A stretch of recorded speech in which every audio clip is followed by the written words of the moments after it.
Meus irmãos, vamos abrir a nossa Bíblia Sagrada no livro de Neemias, capítulo de número 6.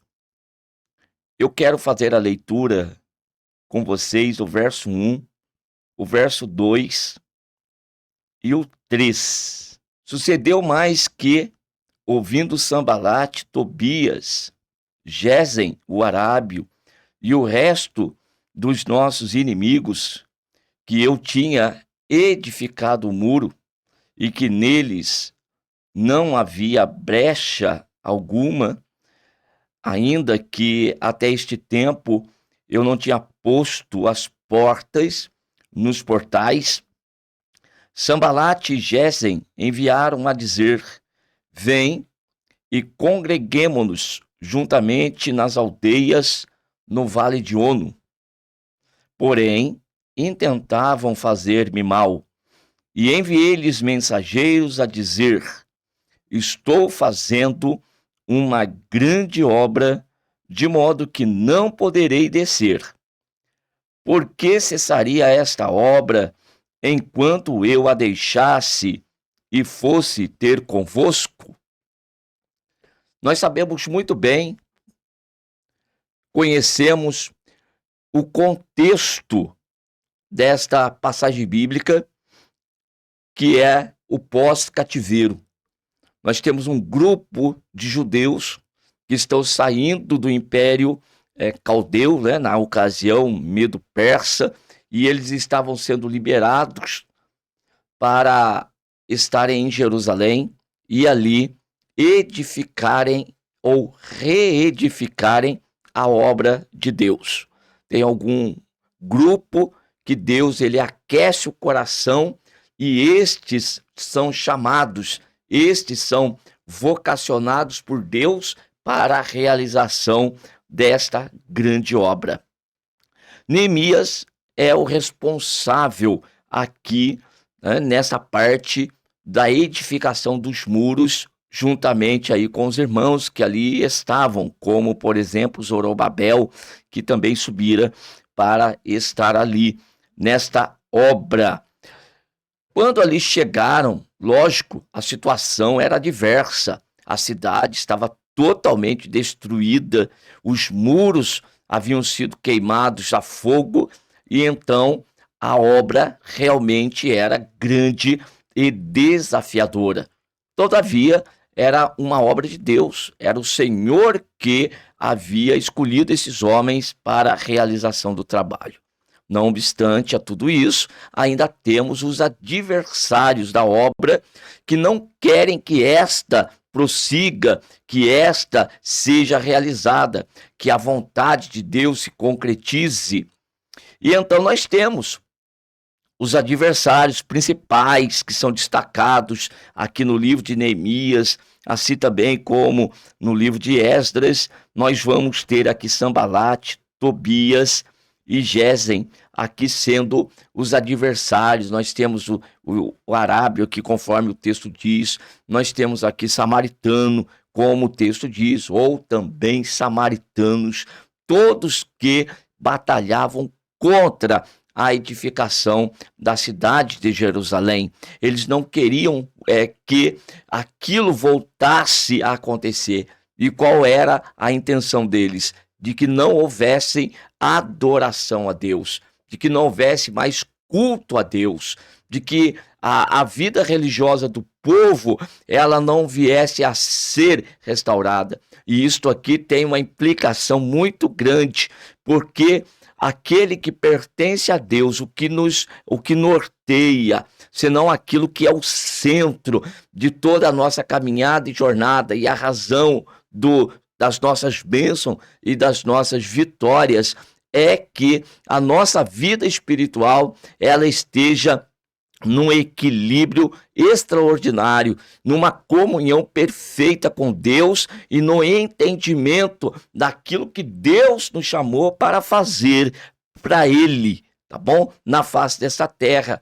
E no caso de Neemias e do grupo de irmãos que com ele estava, era que eles deveriam então ali voltar voltar a adorar o Senhor. Naquele lugar retornaria a adoração, o louvor, o cântico. Vou fazer a minha primeira aplicação com vocês, tá bom? Para os nossos dias.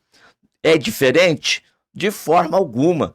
Uma das coisas que não pode se estruturar, e o adversário da obra de Deus, e adversário da obra de Deus, quando nós falamos isso, nós estamos falando de uma forma geral, que é contra a igreja, mas também o adversário da nossa alma, que não quer que nós sejamos instrumentos nas mãos de Deus, de que ele não quer que o papel que nós temos no contexto do reino de Deus, ele seja realizado, ele seja concretizado.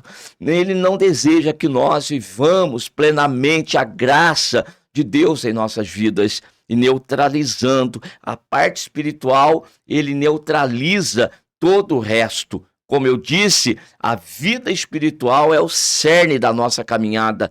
Uma vez que a nossa vida espiritual está plena na presença de Deus, logo todas as coisas, elas nos são acrescentadas, conforme Jesus disse em Mateus 6,33, buscai primeiro o reino de Deus e a sua justiça, ou seja, entender toda a vontade de Deus, e as demais coisas, elas vos serão acrescentadas. Ou seja, tudo que nós precisamos fazer é colocar a nossa vida espiritual, a nossa casa espiritual em ordem na presença de Deus. Uma vez que isto aconteceu, agora todas as demais coisas, elas vão se achegando, elas vão se reagrupando, e todas as coisas, elas vão contribuindo para o bem daqueles que amam a Deus, daqueles que são chamados pelo seu decreto. Bem, nesse caso, o inimigo, visualizando isto, então vai se opor. E foram muitas as estratégias para atrapalhar aquela obra. Todavia, o que aconteceu foi que os irmãos foram vencendo, Deus foi dando vitória. Se existia uma estratégia dos inimigos, Deus deu vitória. Apareceu outra estratégia da parte deles, também foi dado vitória. E nós chegamos agora nesta situação. Os muros já estavam edificados, conforme nós lemos. E conforme a palavra de Neemias, embora os portais ainda não tivessem sido colocados, os muros já estavam terminados. Grande parte da obra já tinha sido terminada, realizada, acabada. Então, os inimigos vão mudar a estratégia. E agora, irmãos, eu considero que esta aqui, ela é a mais sutil, ela é a mais perigosa das estratégias do diabo contra o povo de Deus na face dessa terra. Ora, vejamos. Sanbalate e Gésem enviaram a dizer: vem e congreguemo-nos juntamente nas aldeias no vale de Ono. Então este é o segundo destaque aqui da mensagem que nós temos para os irmãos.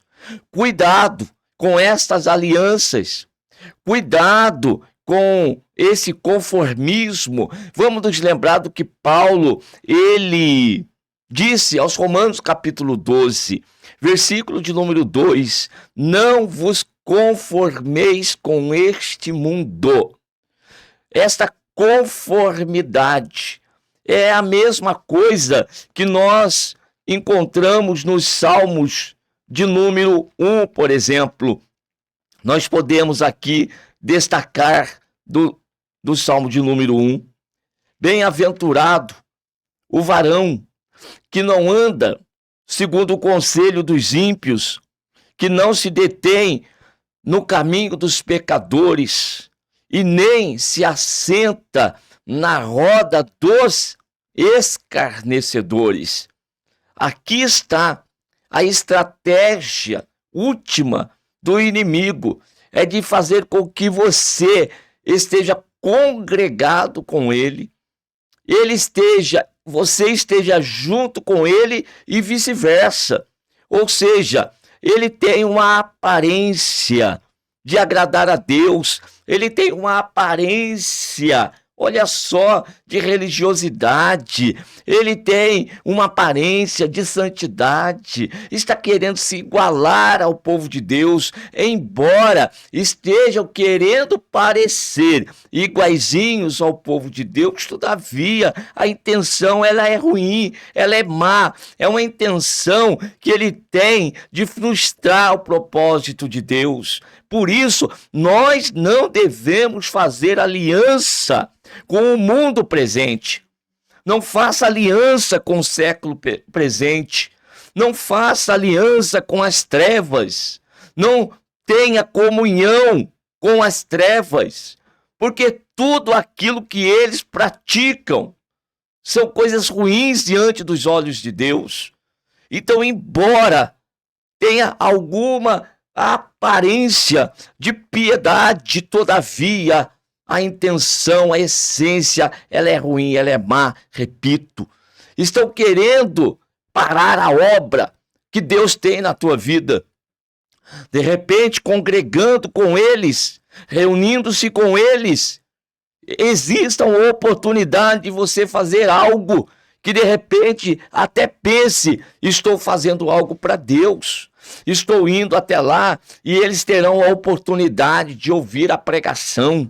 Eles têm a oportunidade de ouvir a palavra de Deus. Não se engane com esse discurso. Não se engane com esse discurso. Por quê? Porque aqueles que são de Deus, Deus os alcançará.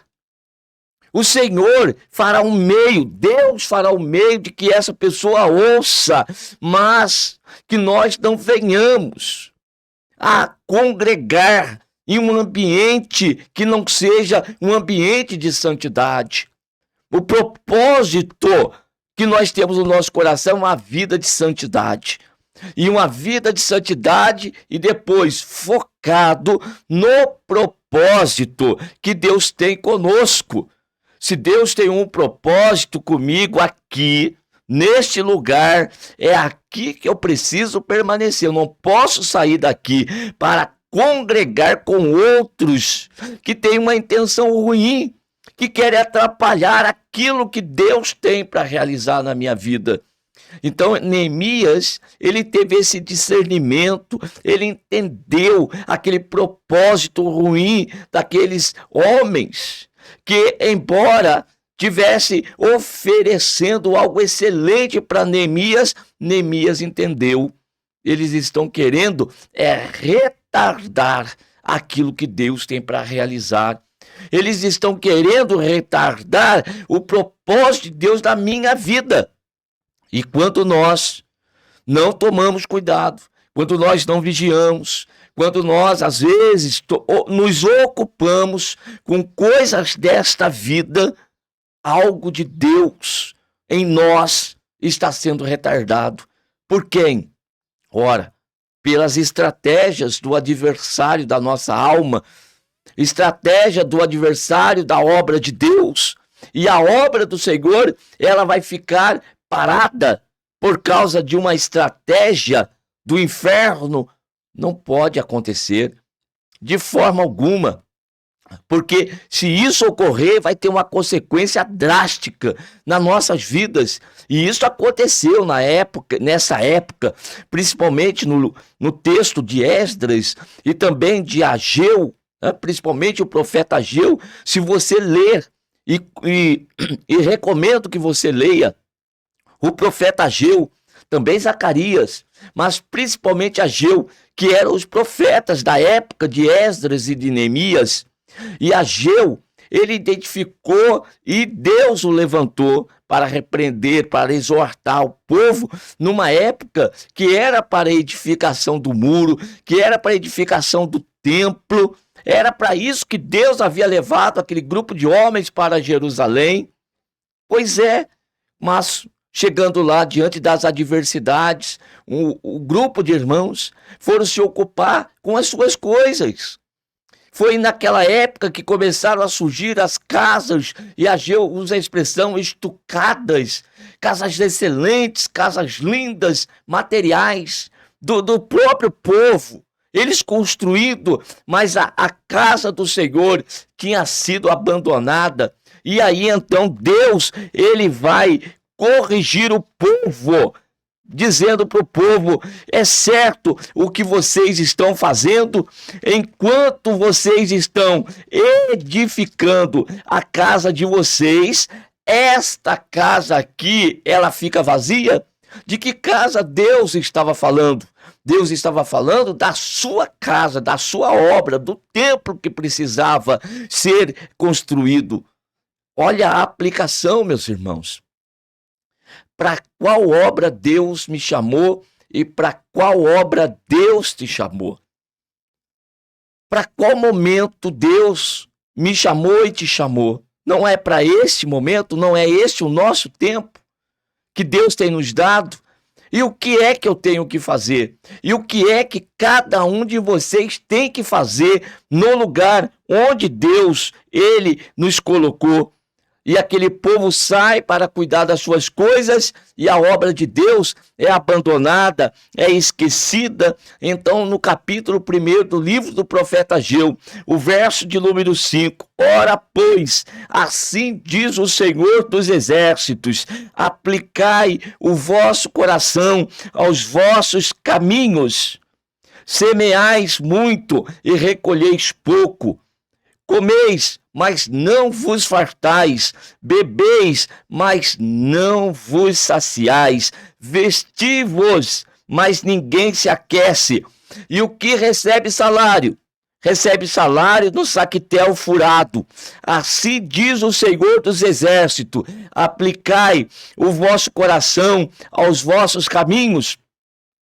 Subi ao monte e trazei madeira e edificai a casa, e dela me agradarei, e eu serei glorificado, diz o Senhor. Olhastes para muito, mas eis que alcançastes pouco. E esse pouco, quando trouxeste para casa, eu lhe assoprei, porque, disse o Senhor dos Exércitos, por causa da minha casa, que está deserta, e cada um de vós corre à sua própria casa. Por isso, retei os céus o seu orvalho, e a terra retei os seus frutos, e eu fiz vir a seca sobre a terra, e sobre os montes, sobre o trigo, sobre o mosto, o azeite, sobre a terra que produz, como também sobre os homens, sobre os animais, sobre todo o trabalho das mãos. Olha que coisa terrível! Por que tudo isso aconteceu? Porque a obra para a qual aqueles homens haviam sido chamados não estava sendo realizada, não estava sendo feita. E olha que incrível, a obra que eles estavam realizando para eles próprios, esta estava prosperando, esta estava crescendo. É interessante nós pararmos para pensar. Como que para fazer as coisas materiais não tem adversidade, não tem crise, não tem falta de dinheiro, não tem falta de saúde, não tem falta de disposição, mas quando é para se aplicar a obra de Deus, aí o corpo está cansado, aí não tem recurso financeiro, aí não tem pessoas para ajudar. Pois é, para fazer as coisas materiais está cheio de gente para ajudar a gente a realizar, a fazer. Mas e aquilo que é espiritual? E o propósito de Deus na minha vida e na nossa vida? Eu falo para quem é chamado, para quem é vocacionado, para aquele com quem Deus tem um propósito. Então, nós não podemos deixar de fazer. E em embaraço, armadilha, propostas deste mundo, irmãos, vão ter muitas, para nos tirar do foco, para nos tirar do centro do propósito de Deus. Mas Neemias, ele entendeu isso, ele enxergou isso, e ele então mandou mensageiros, ele nem foi até lá. Ele mandou mensageiros para esses homens, dizendo: olha, o convite é até bom, viu? A proposta, ela é atraente. Que coisa maravilhosa, que coisa extraordinária fazer essa parceria. Olha, Seria muito bom se eu pudesse fazer essa parceria com vocês, mas saiba de uma coisa, eu vou dizer o seguinte: estou fazendo uma grande obra, de modo que não poderei descer. Por que cessaria esta obra enquanto eu a deixasse e fosse ter convosco? Eu não posso perder a oportunidade de ser usado por Deus. Eu não posso deixar passar a oportunidade que Deus tem me dado de fazer esta grande obra. Deus tem algo para realizar e Deus vai realizar. Ninguém pode impedir o propósito e o plano de Deus. Mas a coisa linda de tudo isto é que Deus, ele me chamou para fazer parte do seu projeto. Deus me chamou para fazer parte do seu plano. Deus, ele te alistou para esta guerra. Esta é a tua oportunidade. Portanto, não perca esta oportunidade, abrace, venha para a presença dele, venha para o centro da vontade dele, venha para o lugar onde a batalha está renhida. É aqui que nós devemos estar. Deixe as ilusões dessa terra, deixe os problemas dessa terra, avance, continue. Olhe para Jesus, autor e consumador da fé. Cadê o talento? Cadê o dom? Cadê o teu ministério? Cadê a capacidade que você tem? Olha a tua ocupação. O que é que Deus tem para ti nesta caminhada? Quanto tempo de vida nós temos? Quanto? Quais são os momentos melhores que nós vamos, irmãos, contabilizar na nossa caminhada e na nossa jornada? Não é fazendo a vontade de Deus? Não é cumprido com o querer de Deus? Onde que está a maior graça, senão no Santo dos Santos? E falar de Santo dos Santos é centro da vontade de Deus, é pertinho de Deus, é fazendo aquilo que agrada a Deus. E Ele não vai nos desamparar. Ele não vai nos abandonar de forma alguma. Se existe isso, é da parte humana. O homem abandona a obra de Deus. O homem deixa de fazer algo para Deus. Mas Deus nunca deixará de fazer algo por nós. Portanto, fique atento à palavra de Deus nesta manhã, nesta oportunidade que você está ouvindo. De repente, você está assistindo esta mensagem pelo YouTube, pelo Facebook. E você assistindo, entenda. Você deixou a obra de Deus? Está lá o lugar vazio? Você está lá fazendo falta e a obra está caminhando com dificuldade? Eu vou deixar aqui um alerta para você. Volte enquanto ainda dá tempo. Deus ainda está te chamando para fazer. Porque quando chegar o momento que Deus disser, agora quem não quer sou eu. Aí, meu irmão, acabou, aí cessou, aí você vai chorar, aí você vai fazer igualzinho Esaú fez. Você vai se arrepender, vai buscar arrependimento, mas não vai haver mais lugar e oportunidade para arrependimento. Então, se estás ouvindo essa mensagem nesta oportunidade, eis aí o momento de fazer um concerto com Deus e falar, Senhor, eu quero retomar e quero estar no centro da tua vontade. Amém.